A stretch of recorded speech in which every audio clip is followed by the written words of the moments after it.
Okay, today is gonna get me in a little bit of trouble, I think. Well, maybe not. We'll see if people agree with me or not. This should be interesting. So, this is the second day in a row of doing a little bit of a rant video, kind of like the ones I used to do driving in my car with my phone in my pocket. But anyway, I'm gonna get into this. There's just something I've experienced two different forms of media that have made me ask the question, can people even write like this anymore? Before I get into it, let's hit the theme.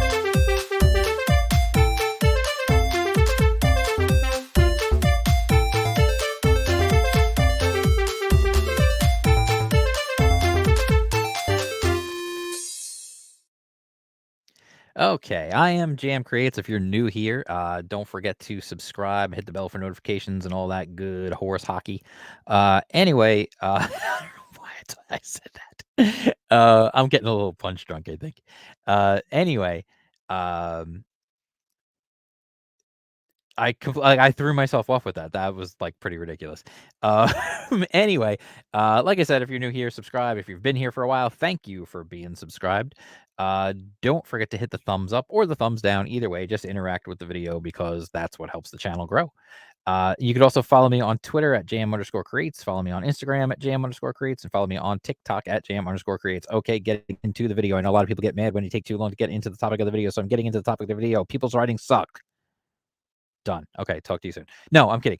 No, comedy specifically is what I've been thinking about. Because I went back and again, I'm continuing this theme that I started a little while ago about looking back to move forward. And so I looked back on probably one of my favorite movies of all time. You probably will recognize this little still here. Yeah, that's Airplane One. Airplane 1, Airplane 2, The Naked Gun, all those movies, Top Secret, all those movies. Um, it's amazing to me that these movies are still funnier than things that are being written today. Uh, and let me get to the kind of the premise that I'm going for here is not just that. I mean, these obviously are all-time classic films.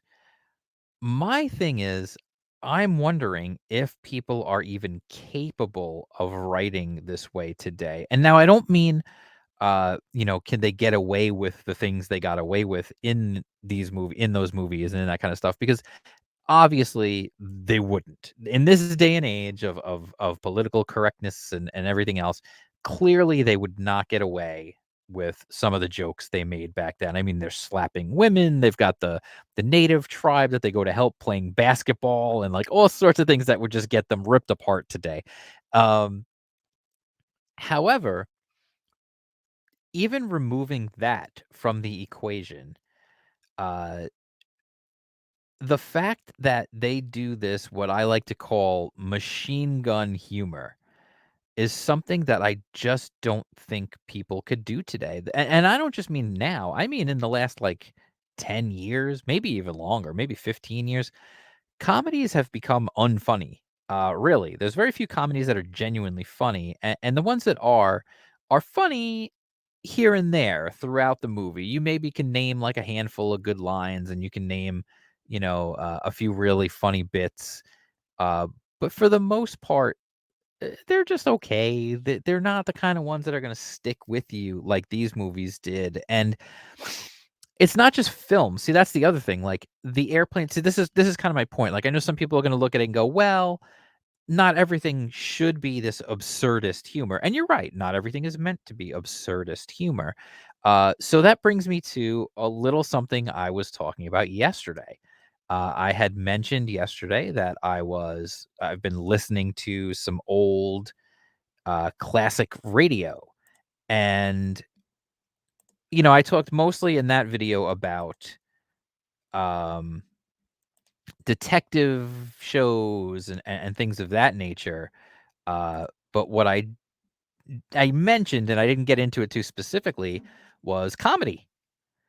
Comedy, back then, really, I mean, again, the things they could say and the things they couldn't say were clearly limited. FCC regulations, decency laws, just the morals of the time. However, I was in the car and I was listening to the Radio Classics on Sirius XM, and I'm not sponsored by them, even though this is the second video in a row I've mentioned them. Maybe I should get a sponsorship from them. That would be nice. I don't want a sponsorship from anybody. I don't really care. Anyway, just give me money. I need money. No, I'm kidding. Well, I'm not really kidding, but I am kidding. Uh, my point is, I was listening to, and they had an old episode of the Jimmy Durante radio show, and here was the part, and this is the thing that I think makes the difference. They were doing a bit, and they were doing an episode of the show, and it literally the episode went like this: setup, punchline, setup, punchline, setup, punchline, setup, punchline. It was just rapid fire punchline after punchline. There were times where it would go setup, punchline, punchline, punchline. Like there were times when it would do that. And then there were times it might be like setup, punchline, but it never would go more than like 2 or 3 lines without a joke. I mean, it was literally just joke after joke after joke after joke after joke. And it was genuinely funny stuff. And it got me thinking, I don't think people I don't know if people are capable of writing like this nowadays. I genuinely think they're not capable of writing this way. And the crazy part of it was, and this is the key. Punchline after punchline after punchline after punchline. They just rapid fire, boom, boom, boom. Same thing with Airplane, same thing with The Naked Gun, just boom, boom, boom with the jokes, constant joke after joke after joke after joke. And yet, they were still telling a coherent story. The Jimmy Durante episode, they had a whole story. They were going to the track and they had this free pass to get in. And then he accidentally buys a horse at an auction named Free Pass. And then they run the horse in the race. There's a whole story. Airplane, obviously, there's the entire story. The Naked Gun, there's the whole story about the assassination of the Queen and everything else. Like there's an entire story there, a real cohesive story being told. And yet, they are peppering you with joke upon joke upon joke upon joke the whole time. You're laughing hysterically the entire time, and you're still able to follow the narrative and follow the story. And it's a cohesive, coherent story. It makes sense. It has a beginning, a middle, and an end, and you're laughing your ass off the whole time. I see people writing stories now, and I'm relating this back to comics because one, comedy is a whole different thing. Writing comedy in comics is very difficult, but writing comedy in general is pretty difficult. And I just don't think the Hollywood writers can do this anymore. I just don't think they're capable. I don't think the level of creativity, the level of talent, and the level of commitment to wanting to make the funniest thing possible is there. I just don't think it's there. And then when you add on the extra layer of what you are allowed to do and say, it really, really waters it down and just holds back any comedic impulse that's there. And it's a shame because it's just not it just the level of quality of the comedy, of the writing is just so insane to me how different it is, and sometimes it takes that going back and watching to get that stark reminder, and that's the thing when it relates to comic books as well. I see comic books being written now, and I'm particularly calling out the mainstream on this, and again, I don't like to talk too much about the mainstream because 'cause I'd rather just hype up cool stuff on the indies and the hell with the mainstream. They have their own money, they have giant corporations backing them. They can do whatever the hell they want. Um, but when you read the stuff, it's terrible. It's terrible. Like, they've forgotten or they've hired people who just aren't smart enough or good enough writers to write those great stories that we read back in the day. And it's happening it's happened. It already has happened. Not happening. It already happened with comedy and with in comedy in movies and television. Um, and it's happening in comic books, and so, I'm trying to, relate this back to comics. So, again, the comedy, I really don't think people can write comedy like this anymore. I just don't think there's anyone in Hollywood who's capable of it. I would love to see someone prove me wrong. Please, God, someone prove me wrong and write a movie that is as funny as Airplane or The Naked Gun or Top Secret or any of those movies or Spaceballs. Like, write me a movie that's as funny as any of those movies, Blazing Saddles. Write me a movie that's as funny as any of those, and oh my god, would you have a fortune. Uh, I just don't think people can do it, and that's a challenge. If you're a Hollywood screenwriter right now, take that personally, take it as a challenge. Take it as me calling you out that I don't think you can do your job as well as the people who did back in the day. I don't think you're good enough. I just don't. And the same thing is going with comic books, and, specifically, I'm really calling out the comic books in the mainstream because that's the one that everybody talks about, that everyone's looking at. Um, so indie guys, keep doing what you're doing. I'm reading a lot of good stories coming out of the indies, and if you can write a story, then you do it, and you put your book out yourself, and screw the mainstream, let them do whatever they're gonna do. They've gone the same way as this Hollywood. They're not able to write as well as they used to. They're just not. And it's not that they're not, it's the same person and they've just lost their ability. It's different people. We're talking 50 years, 60 years difference in time, sometimes even more than that. And it's different people. But the people that have been hired are just not as talented. They're not as skilled, they're not as talented, they're not as smart, and they're not as capable. And we're seeing it, like I said, with the comedy world, but we're also seeing it in comic books, and we have been seeing it for a while. And I know this is gonna ruffle some feathers, and I know this is gonna make some people angry, and some people are gonna call me this, that, and a third just because I brought this up, and that's fine. They can call me whatever the heck they want. I don't care. They're not doing anything for me. I don't care. The bottom line is I'm calling you out. If you can prove me wrong, then do it. Then write a better story. I just reviewed, and again, I'm not the kind of person who's gonna say everyone who writes in the mainstream sucks. That's not true. I just did a review the other day of, Night of the Ghoul by Scott Snyder on Comixology Unlimited. That's a great book. I'm really enjoying the hell out of that book. Um, so that's a mainstream writer. You don't get more mainstream than Scott Snyder. Guy wrote so much Batman and so many other, like, he's a mainstream writer, dude, and I love that book because it's good. It's a good story. Why can't all of them be good stories? Because we've hired people who just don't belong. We've hired people who are just not skilled enough. They're just not talented enough. They're not as good.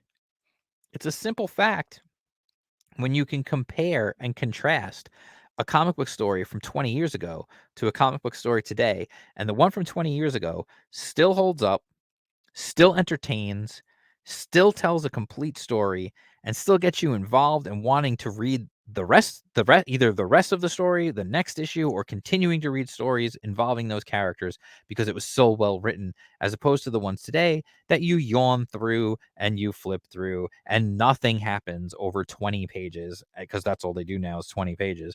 And by the end of it, you're like, what even happened? It's like eating cotton candy. It looks, like, shiny and nice and colorful, and then when you bite into it, there's nothing there. It just vanishes. That's what reading these modern comics are like. It's like eating cotton candy. You see a nice cover because they usually have pretty nice covers on 'em. Not always. I mean, there's been some bad ones like Arple O'Neil. There's been some bad covers out there, obviously, but a lot of times they hire the really talented, the high priced artists to do the covers, and then once you open it up, you get the bargain basement interiors and the story that goes nowhere except talking about people eating food and hugging each other, and it's nothing. Um, it's gone. It's gone. I'm calling out writers. It's as simple as that. I don't see how you can argue with me, and I would love for you to argue with me in the comments. Let me know in the comments below. Do you think it's true? Do you think writers today would be able to write stuff as good as those comedies? Would they be able to write comedies as funny as Airplane, as funny as Spaceballs, as funny as Blazing Saddles, as funny as The Naked Gun, or as funny as, going back further, the Jimmy Durante Show? Or when I was listening to the Bob Hope show and that he had Bing Crosby on as a guest, and they were zinging each other back and forth the entire time. Funny as hell, ripping on one another back and forth. It was great. Do you think people could do that today? Do you think those are is it just because these are once in a lifetime performers, or is the entire quality of who's been hired to write these things just gone in the toilet? You tell me. I would love to hear from you. Let me know in the comments down below. Give me a thumbs up, give me a thumbs down, give me a thumb sideways, swirl it all around. I don't really care. It's fine. Do the hokey pokey. Anyway, I will talk to you guys soon. Follow me on Twitter, follow me on Instagram. Don't forget to check out my Subscribe Star. You can get first glimpses and stuff of what's happening in my comic book, Mongoose: A Tale of Vengeance. And very soon, I'm going to be doing some draw streams where I'll be inking that book because it's going to be a 64-page book. I'm going to start promoting it. I'm going to probably put out a mailing list because I think I'm going to crowdfund. I was going to do some different things, but I think I'm just going to go ahead and crowdfund it. So when I decide on exactly what I want to do and I put a pre-launch together, I'll let you guys know, and you guys could sign up for the mailing list, and I would appreciate you guys doing that wholeheartedly. So anyway, I will talk to you guys again soon. Have a great day. Have the best day. If you're creating, keep creating. That's what I want. I just love people creating, making their dreams come true, making it happen. You do that, I'll back you. I'll be behind you. All right. I'll help you any way I can. If you're working on a comic, let me know. Tag me in a tweet. I retweet everybody who's promoting comics as much as I can. Try to get as much eyeballs on people's projects as I can. I do live streams. If you want to live stream and promote your book, you can always reach out to me about that. Maybe I haven't live streamed in a while. Get back to that. The best ever. My live stream where we talk about just fun pop culture stuff. Going back, usually nostalgic. We'll be getting back to that again soon. I talk to you guys all soon.